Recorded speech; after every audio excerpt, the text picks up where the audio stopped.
Eh bro, Yo. nice jersey bro. Thank you. Tengok apa tu bro? Ni just a Recap. recap. You punya memories ke about the trophy ataupun Oh, okay. Masa ni saya ada score goal. Oh? Ya, tapi tak berkenaan dengan jersey juga ah. Oh ya ke?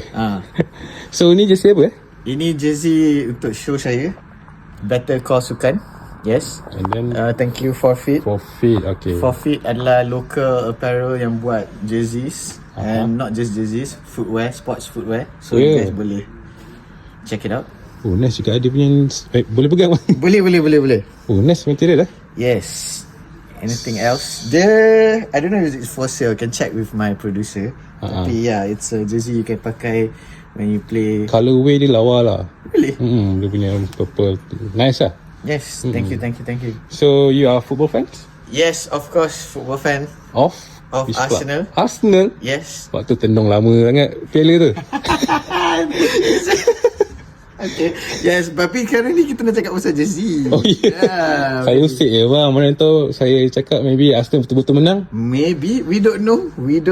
Oh Yes. okay. As Arsenal fans, Yes. which trophy yang you prefer? Champions League?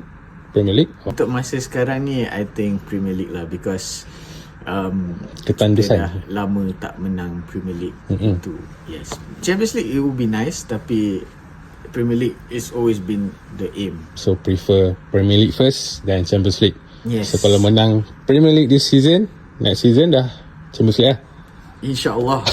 Yang penting trust the process. Trust the process. Since bila dah dengar tu. Yeah. So Better Call Sukan ni is your It's my podcast show yang covers as many sports stories, local, grassroots, athletes, communities, anything related to sports. Kalau you buat content, pergi cari orang tanya pasal jersey pun kita panggil juga. Nak tengok boleh? Boleh. Just check out their social media. Better Call Sukan ada on all platforms. Dekat Boleh. Oh, nak pergi? Wow. Oh, Boleh? jom.